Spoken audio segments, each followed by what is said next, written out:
everybody. Let's talk about the next topic in our class of organizational behavior. Let's take a look at creativity. This topic and next week's topic, which is innovation, are certainly related. With regard to creativity, there are two major topics I want to talk about. The first, I want to give you an introduction, give you some basics, give us the groundwork that we need to look at this chapter. And then what I want to do is I want to focus on something called the model of creativity that the author provides.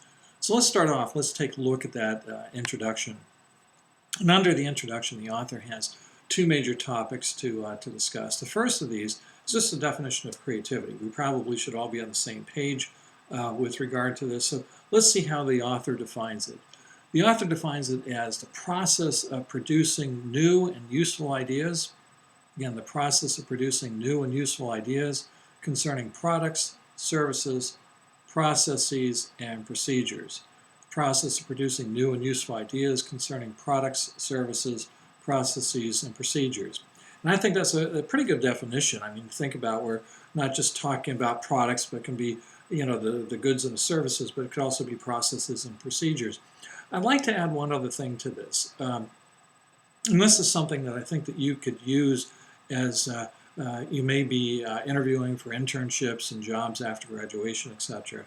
There's something that a lot of recruiters are looking for, a lot of companies are looking for, and it's related to this. I was talking about, again, this definition of creativity. I think creativity also includes creative problem solving. Most businesses today recognize that the people that they hire, when they hire you, they have all sorts of problems that they have to have solved by you. And unlike in school, when you have problem X at work, you can't just go to chapter 33, page 10 and find the answer. Oftentimes the answers are very elusive, oftentimes it's very critical to find them, but you can't. And what do you have to do? You have to be creative in solving the problem.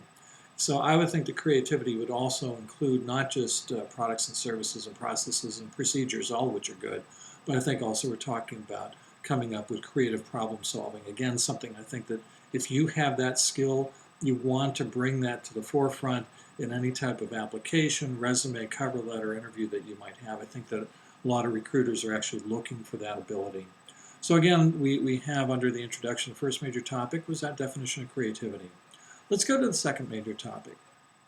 The author asks a question here, which is, what can be created? Well, I think the answer is almost anything, right? I don't think there's a finite answer here, but he's looking at what can be created, and he's looking at it in a general way. And he says that there are basically three things that can be created.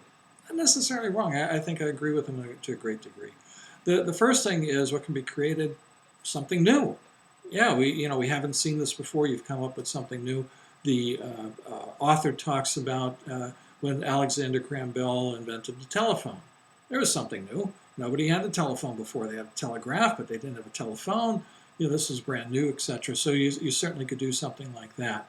The second of the things that can be created, according to your author, is a combination of existing things. A combination of existing things.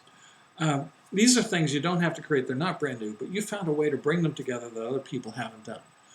Let me give you an example, and this is not necessarily that other people haven't done, but she talks about bringing things together. Let's say that when you go home from school today, you're hungry, and you go into the kitchen, and there's nothing already made, and you're kind of hungry, so you start opening up the various cabinets and drawers and whatever that you have, and you find a couple of different ingredients, and you look and say, hey, you know what? Maybe I can pull these together, and I can make some sort of special dish tonight by using this and that and the other. We've never really tried this, and let's give it a shot. Well, that's what we're talking about here, combination of existing things. This certainly doesn't have to be food. It can be all sorts of different products and processes, etc., that you have, the combination of existing things. The third item of what can be created, according to your author, is an improvement or change of existing things. An improvement or change of existing things. Now, I have a really good example for you here. You're all using your laptops and tablets and desktops and whatever. And most of you are using either Windows as the operating system or you're using Mac operating system. And before that, before Windows or Mac, the main operating system that virtually everybody used was called DOS. And that's DOS, and it stands for Disk Operating System, DOS, DOS. And DOS was a horrible program. I mean, it worked for them, right? It's horrible now in retrospect, but at the time it worked. But in order to give a command, like for example, I have a printer sitting right behind me. If I wanted to, have the printer print some page I'm looking on my computer at, there's no command that I would just point and click and say print. I would have to enter all sorts of words and numbers and everything else, to somehow send computer language from this computer to that printer. It was arduous, it was hard, it was complicated, people forgot things, etc. And all it was just a simple print command. Well, Xerox came out with a program that invented something. They brought in something that improved your normal computer. They brought out the mouse. That mouse that you have, or you might nowadays have a tracking pad on your computer or whatever, and it was a point and click. Point at something and click it. So point at file and click and say print or whatever it might be. That operating system that they came out with was known by an interesting name. It was known as a graphic user interface. A graphic user interface. Okay, we've got these pictures of a mouse and click and whatever we have. It's also known by the abbreviation or the acronym for a graphic user interface would be GUI. It was known as GUI. So when Xerox came out with GUI, which by the way, it's sold to Apple computers, and Xerox didn't really use it, didn't recognize it was an important thing. In fact, somebody at Xerox infamously was supposed to say, what, you want Xerox to sell something called a mouse? But what we saw there is clearly an improvement or change in existing things. Computers, desktop computers, laptop computers, everything got all better when all of a sudden we went away from having DOS and all these commands to tell my printer to print, to all I had to do is get a mouse or my trackpad and point to, file, hit print, and click, the number I wanted, and we're all set. So there clearly is another way to be, something that can be created, again, an improvement or change on an existing thing. Well, let's go to the second topic that I have. And again, the first one was the introduction. The second topic is called a model of creativity. A model of creativity. And in a moment, I'm going to show you the model, which is a slide from our textbook. Before I do, I want to say something. If you think about it, schools, textbooks, the way that we teach things, we take a lot of fun out of things. And if you think about it, how can you really come up with a model for creativity? Probably one of the most creative times of your life was when you were a little kid. And you're using crayons and coloring and painting, and you had Play-Doh and things like that, right? And did things with various toys and made boxes into houses and all sorts of things. You didn't really follow a model. At least you didn't know that you have a model. But here we are. We're in school, so we kind of have to take the fun out of it. And the authors did, but they came up with a pretty good model for creativity. And again, it's called the model of creativity. It's also figure 11.6 in your book. Let me bring that up right now so that you can see it.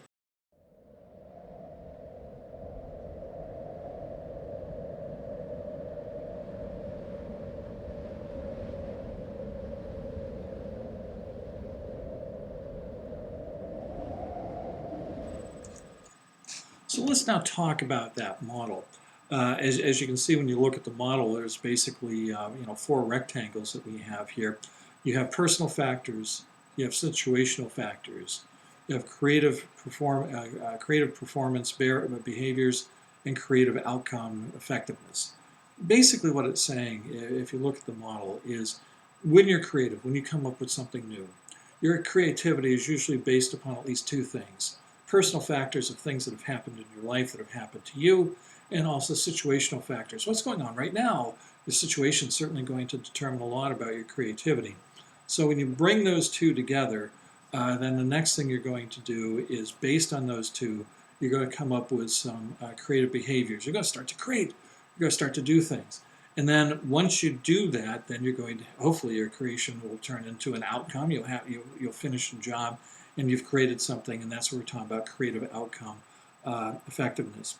What we're going to do now is we're going to take a look at this, and we're basically going to look at two major topics here. First, we're going to talk about creative performance behaviors. What are they? Can you give me some examples of them? And then what we're going to do is we're going to talk about drivers of creative performance behaviors, which basically we're going to be looking at those personal factors and those situational factors. So let's take a look at creative performance behaviors. The author identifies 4 of them. It's kind of a step-by-step approach here. The first thing in your creative performance behaviors is called problem formation and definition. Problem formation and definition. Basically, identify a problem. Oh my gosh, look at that. There's a problem there. We've got to solve this. We've got to do something here. There's a problem there. So the first of these is you want to define the problem, identify the problem, and kind of formulate in your mind what the problem is, how can we solve it, and things like that. We won't get quite to the how solve stage, but we're going to look at what is that problem. The second of the behaviors, the second stage of this, is called preparation and information gathering. Preparation and information gathering. And basically what the author is saying here is, okay, now we've identified the problem. Let's now go get some information. Let's gather some information about the problem. Let's start to prepare to solve the problem. What do we need, etc. Let me give you an example of this, and a good example where some students in a recent class actually didn't do this very well. We went to an organization here at Penn State called the Launchbox for a lab that we had. And as part of the lab, what the students did, the students were in teams, they had to come up with this idea that something, this actual product that they were going to sell. And they were told what the product was going to be, and they were supposed to start to create it amongst the teams. Now, they were also told that there were going to be 3 potential buyers for this product, which were three faculty members that were staff members that were sitting up at the front. So what a lot of the teams did is they immediately started off making the product. Oh, this is what we got to do, and you can make the product with paper, etc. So they started doing these things with paper, cutting and pasting and coloring and all this other stuff, making the product. And then what they found out is when they took their product up to the buyers weren't interested in it. They wanted the product, but they wanted a specific type of product, and they needed this and needed that or whatever. So what the students did is they really didn't spend much time doing information gathering. What they should have done is, after they were told, hey, this is what you're going to make, this is the product, and these are the buyers, and it probably wouldn't have been a bad idea for them to go up to the buyers and say, well, okay, we know you, for example, we know you want a car. Do you want a big car? Do you want a small car? Do you want an SUV? Do you want a van, a minivan, or whatever? Do you want a pickup truck, etc.? Do you want to have a 4-wheel drive, all-wheel drive, rear-wheel drive, front-wheel drive? Do you want it to be red or blue or green or whatever, white or silver, black, red, etc.? They should have asked all sorts of questions, and they didn't. So the second step here is preparation and information gathering. Preparation is from, once you gather the information, how do we prepare? We're going to manufacture this, we're going to do whatever it is, etc. But you should do that information gathering. The third part of the creative performance behaviors, the third step, so to speak, is idea generation. Idea generation. Well, now we know what our customer wants. Customer has a problem, needs this done. We've talked to the problem, a person with the problem, the customer. We've gathered some information. Now what we want to do is we want to start to generate. We want to be creative, and we want to come up with ideas of how can we solve that problem. Again, remember creative problem solving. So how can we solve that problem? So you're going to start idea generation, maybe some brainstorming, going back and forth, trying this, trying that, etc. And then the last of the performance behaviors, the 4 steps, so to speak, your author calls idea, evaluation, and validation. Idea, evaluation, and validation. Basically what this is saying is, okay, we've now come up with this product. We should probably test it out. Is it going to work? Is this exactly what we need? We should evaluate it. Is it going to be a good product, bad product? Can we increase its value, etc.? And another example I have goes back to another group of students that also went to the Launchbox, had another lab. One of the things they had to do in this lab is they were given basically Play-Doh and a couple of other things like that, and they were supposed to make some sort of model or whatever. And what you ended up seeing is a lot of them made the model, and then you had to go present it, go make a presentation. What they probably should have done before that, and some teams did, but some didn't, is as opposed to just running up and saying, here it is, test it out. See if, is this what the customer wants? Does this work like the customer wants it to work? Does it work like we think it's going to work? So what you want to do is you want to evaluate and validate this idea that you have. So that's the first of the topics under model of creativity, taking a look at creative performance behaviors. I'm not so sure I'd call them behaviors. I might call them steps, but I guess there's a behavior involved in each step. Well, let's go to the second point under model of creativity, drivers of creative performance behavior. Drivers of creative performance behaviors. Now, in this case, we're going to go back to that model that we had there. And remember, if you take a look at the model, at the top of the model, it talked about personal factors that will influence your creativity and talked about situational factors. Well, we're going to do the same. We're going to look at those. So let's take a look at personal factors. Factors that within your person, within your being, within yourself, that are going to impact how creative you are, whether or not you're creative, what type of creativity you have, etc. like that. Let's take a look at some of these factors. The first is motivation. Do you have a motivation? Are you motivated to do this? Related to this, is there some sort of incentive plan for you? Oh, hey, if we get this on those student projects, we get an extra point of credit. If I do this, do I get an additional commission or something on sales, whatever it might be? Is there some sort of incentive there? How motivated are you? Is this your company and this is your product? And my goodness, this is so important to you. Motivation certainly has a lot to do with creativity. One of the things I might suggest is all the materials that we talked about in this class on motivation, they're very relevant here. You might want to go back and make some reference to them as you start to think about this concept of creativity.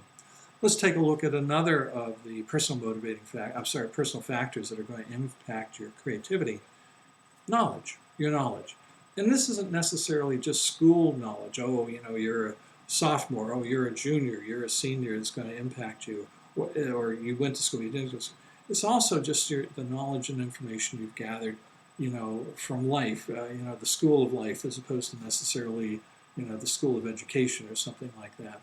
So knowledge is certainly going to have some play in how creative you are and the way you're creative. What type of knowledge have you had in your background? Let's go to the next of these personal factors, your personality. Some people are visionary. They see visions, etc. They see things that other people don't. Other people, my goodness, you've got to show them 10 times something before they actually, can have a vision of it.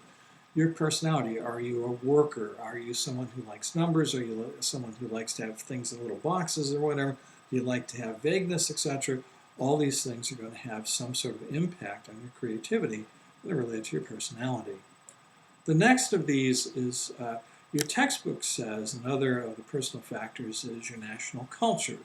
Some cultures, people are encouraged and taught to be creative. Others, no, it's very formal, etc., and you've got to do everything within the boxes that you have. But I would take this a step further. I think national culture will probably have something to do with it. But how about the culture of your particular business organization? Some business organizations have a culture that really does encourage creativity. I would hope that you would try to create such a culture where you're working, because let's face it, if the employees who are reporting to you are creative problem solvers, it's going to make your life a heck of a lot easier, and it's going to bring success to you a lot more often and a lot quicker. So one of the things we're talking about here, the book says national culture.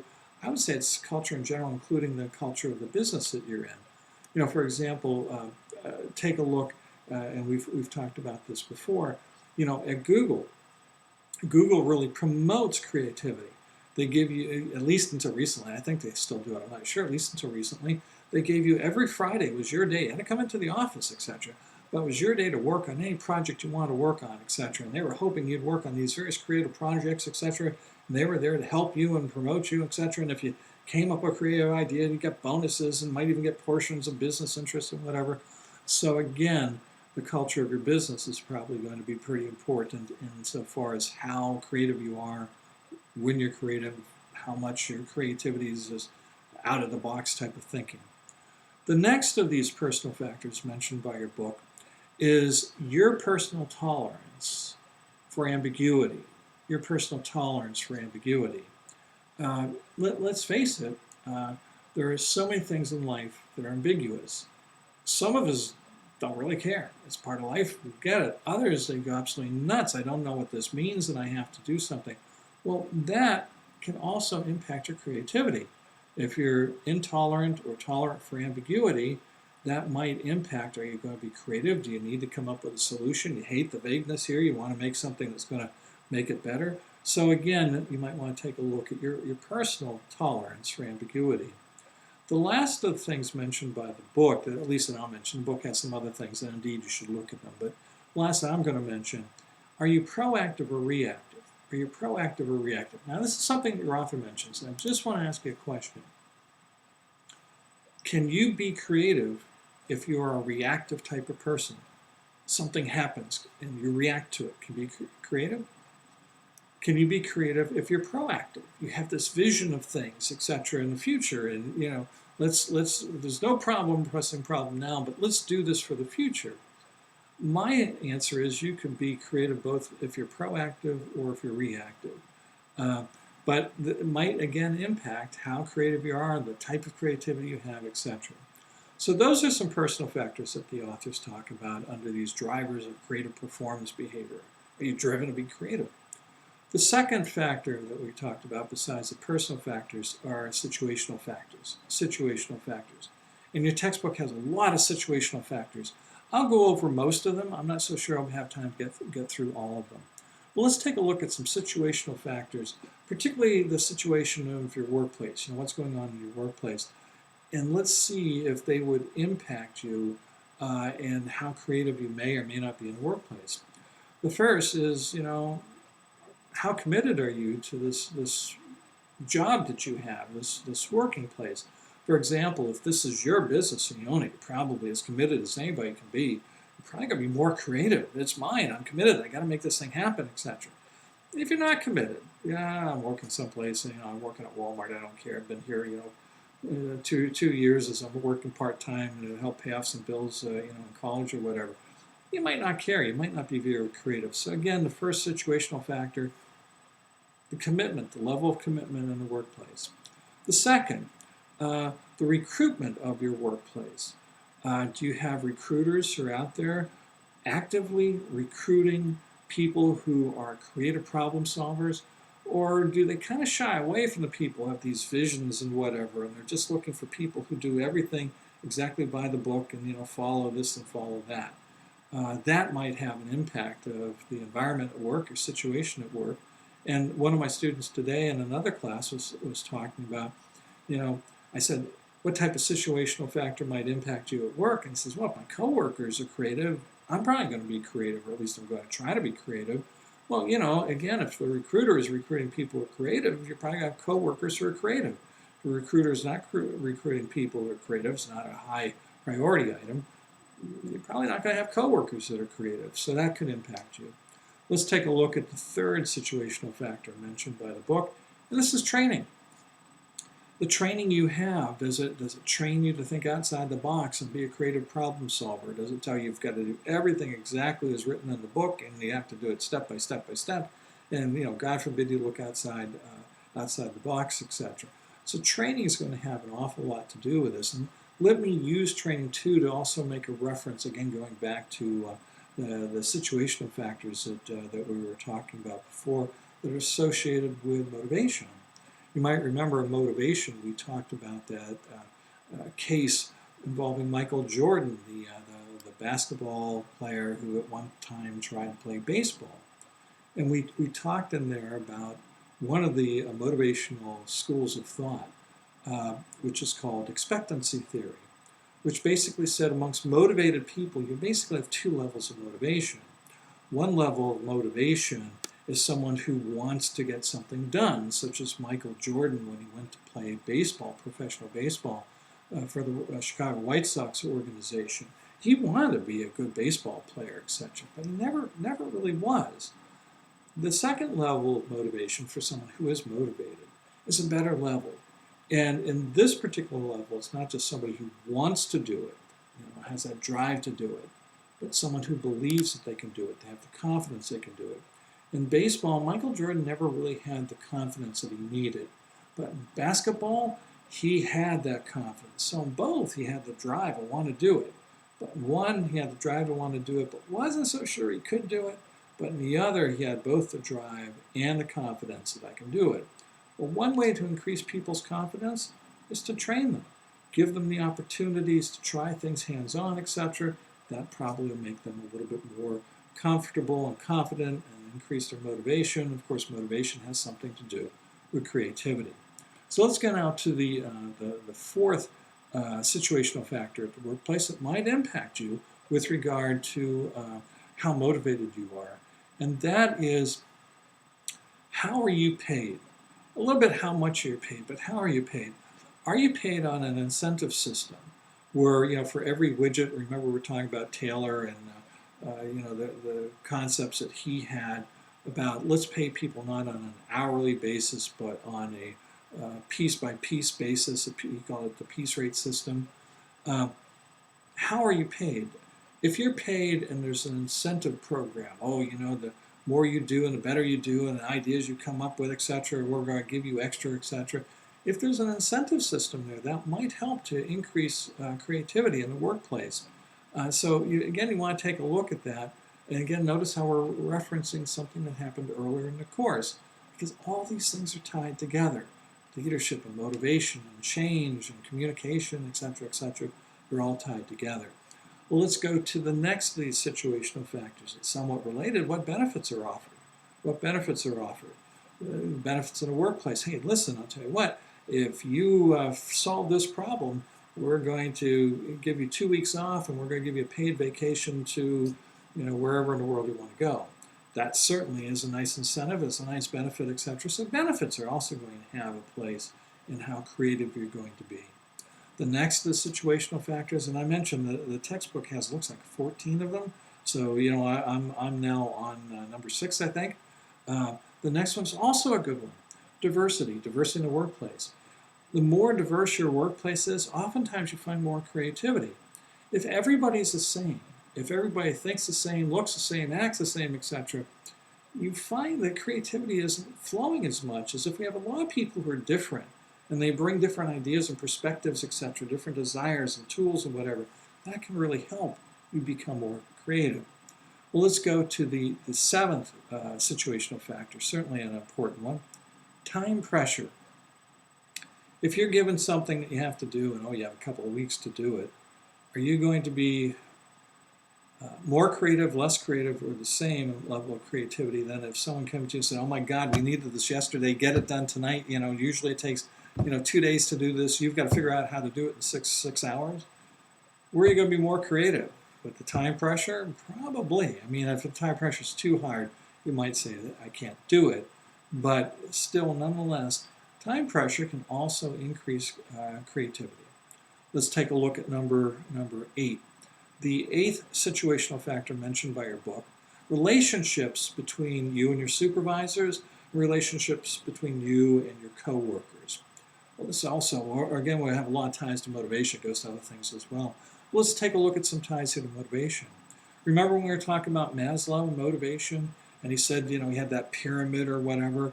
One of the items in the pyramid was social needs that you need to have fulfilled in the workplace. If those needs aren't fulfilled in the workplace, you're oftentimes going to be a dissatisfied worker. Satisfied workers tend not to be as productive, etc. So again, this thing about the relationships that you have at work, they might impact your creativity. Let me give you one or two other examples too. Remember we talked about McGregor's Theory X and Theory Y.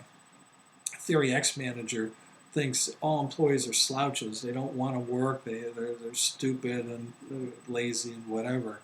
Or a Theory Y manager who believes most employees really want to work, give them the right environment, and give them some encouragement, etc. They're going to shine, etc., and go on. Well, think about this. Do you think either of those two styles might impact your creativity in the workplace? If you're working for someone who just thinks you're horrible and can't do anything, is that going to encourage you to be more creative?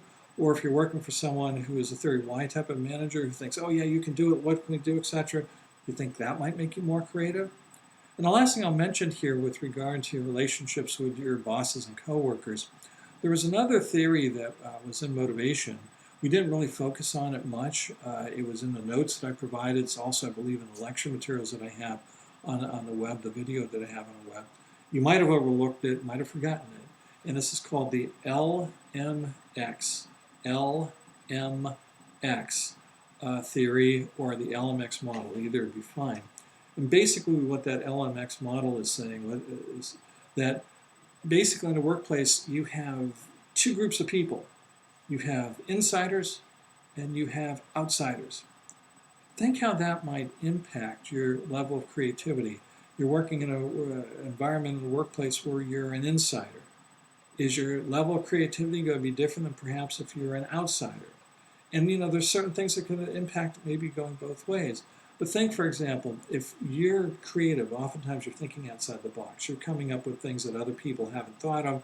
I think there's in a movie, Pirates of Silicon Valley, Steve Jobs was saying that you want genius to get madness, they're two sides of the same coin. What he's basically saying is you want a new idea, but when you see it, you think they're crazy. How mad could you be to come up with this idea? Well, think about this. If you're already an outsider, do you want to be creative and be coming up with these ideas that others don't? Well, maybe if it changes things and makes things better, or maybe on the other hand, it just makes you more of an outsider because you're different, you're thinking differently. So again, this concept of the LMX model or the LMX theory that we have, that can impact how creative you're going to be in the workplace. Let's take a look at the next of these, number 9. And again, I'm sorry, there's 14 of these. So let's take a look at the 9th situational factor. Accountability. Accountability. Are you held accountable for things?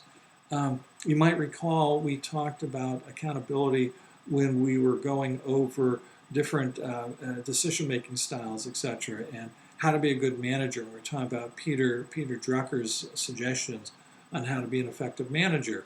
And one of the things he was talking about towards the end, I think he had like 4 major suggestions, was make everybody in the workplace accountable. And there was that case I think we talked about with HP, who brought in a new CEO, and he was able to accomplish quite a lot that people didn't think he could accomplish.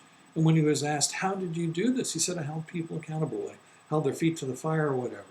Well, if you're accountable, there's a problem, and by God, you better solve it. If you don't, you're fired, you're going to be kicked out of here.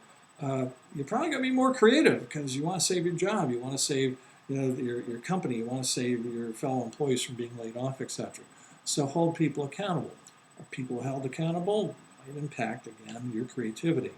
Let's go to the 10th example, the situational factor. And the 10th is the spatial configuration of your work setting. That sounds really odd, doesn't it? The spatial configuration of your work setting. It's basically, how's the office structured? Where are the walls? There are the walls. Where are the tables, etc.? A couple thoughts for you here. One of the things that we are seeing a fairly significant move to with regard to the way offices are set up nowadays is we see an awful lot of open space. It used to be everybody was in little offices with sometimes even movable walls, fake walls or whatever, separating every office or whatever. Now we're seeing an open office space where you walk in and you can just see almost from one end of the office to the other. There's no walls, etc.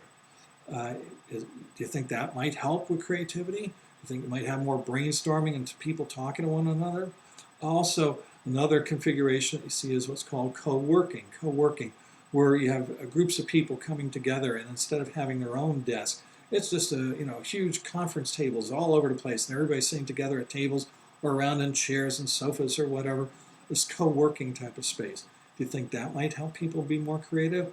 Again, the standard office from when I was a kid and earlier, we all had these little caves, etc., our own little space. Maybe in some ways that was helpful to be creative because it was quiet. No, I didn't have to look at everybody coming and going, say hi or whatever. But maybe also I missed out because I wasn't talking to colleagues as often as maybe an open space or a co-working space might have. So another thing that might impact, another situational aspect that might impact your creativity is the spatial configuration of your work setting. So think about that when you become a boss someplace. Look at the office. Do you think it's working? Is it going to promote creativity? Let's go to number 11. Again, there's only 14. We're getting close here. The 11th situational factor. Do you encourage casual conversations amongst your employees? Casual conversations, casual interactions amongst your employees. Is it always official? Everybody's got to be, we're upright and we've got the tie and the suit and everything else like that. Or are casual conversations okay? In fact, casual meetings okay? You're seeing an awful lot of companies nowadays have gone to, dressing casually as opposed to the old suit and tie type of thing.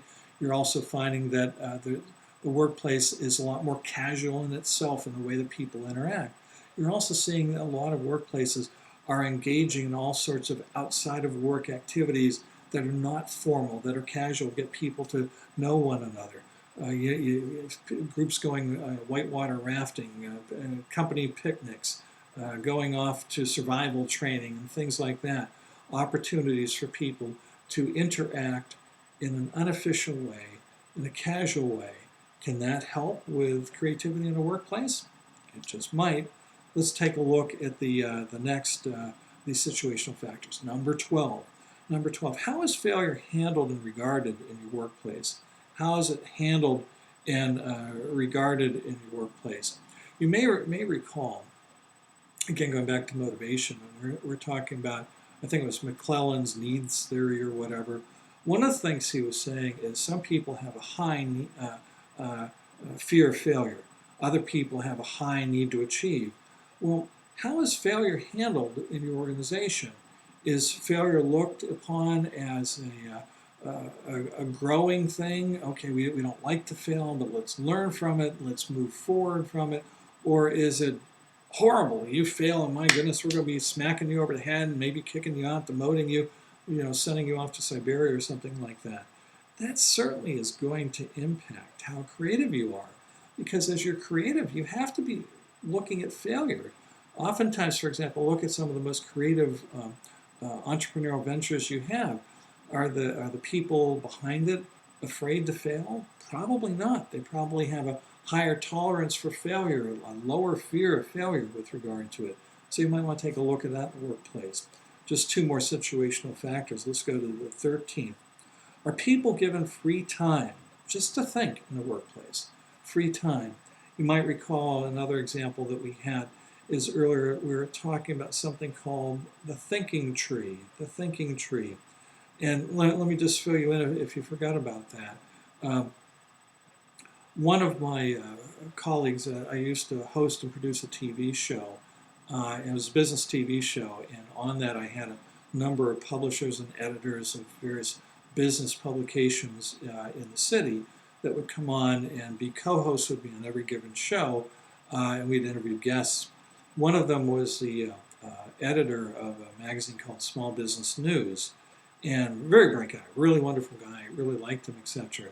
And one day he was at work, not on our show, but at work at Small Business News, and he was working late, and I guess they had an issue that had come out and doing the late thing that a lot of us end up doing. We don't want to spend late time at work, but oftentimes we do.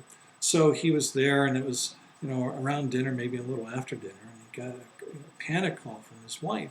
And his wife said that their youngest child, he had a number of children, I think he had something like 5 children, maybe more.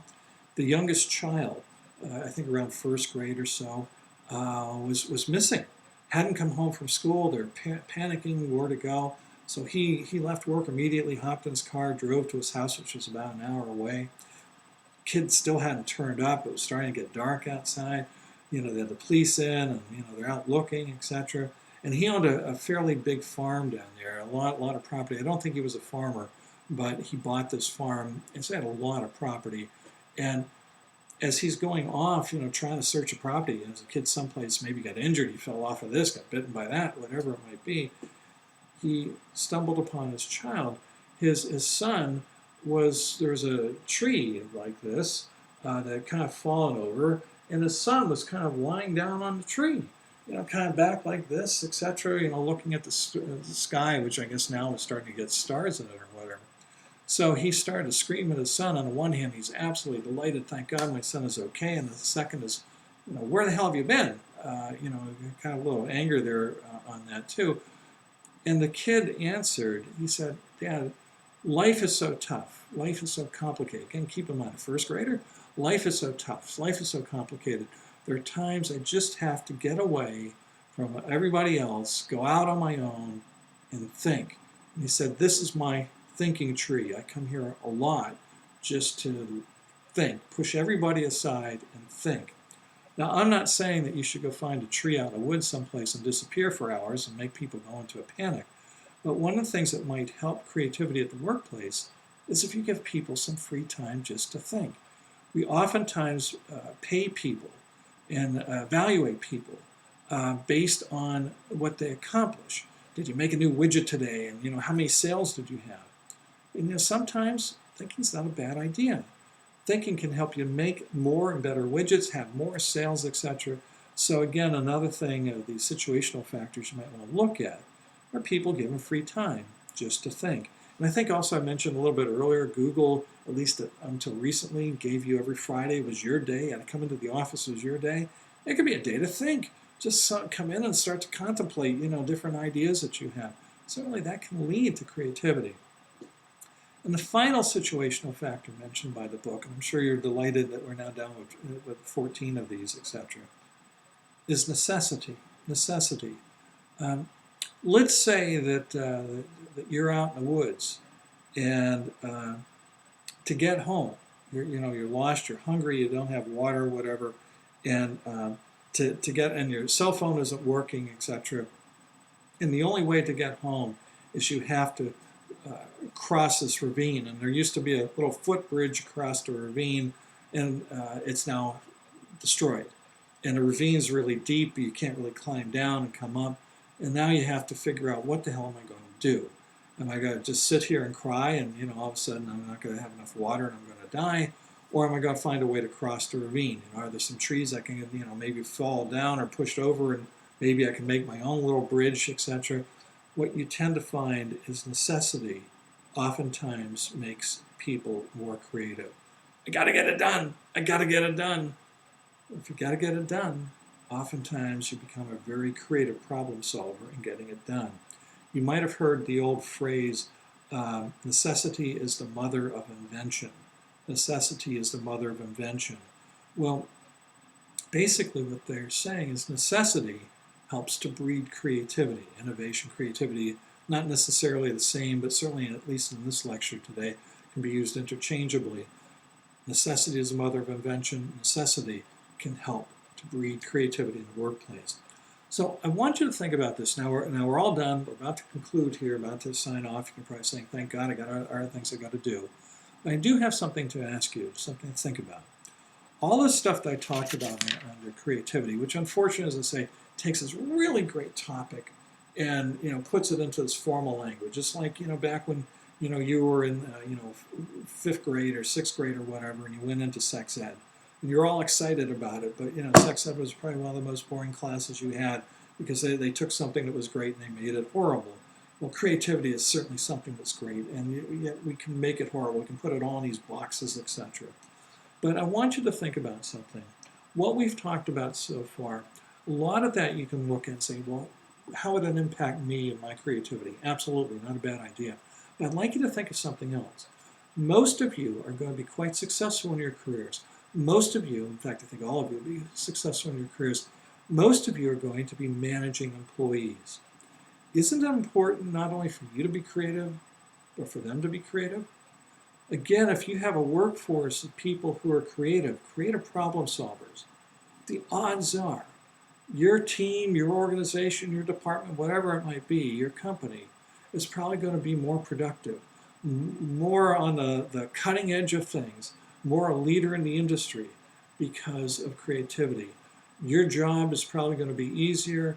You're going to probably find more success in your organization and probably more success in your own career if your employees are creative as well. So one of the things you might want to think about is the stuff that we talked about today. don't only think about it as how can it make me more creative, but think about how can I use it to make my employees more creative. Because if you can make your employees more creative, again, the odds are you're going to find success sooner and maybe better success than if the employees you have are not very creative at all. So I hope this helped you. I hope you enjoyed this topic of creativity. Again, if you have any questions, certainly let me know. And I hope you have a good evening coming up. Good night, everybody. Bye-bye.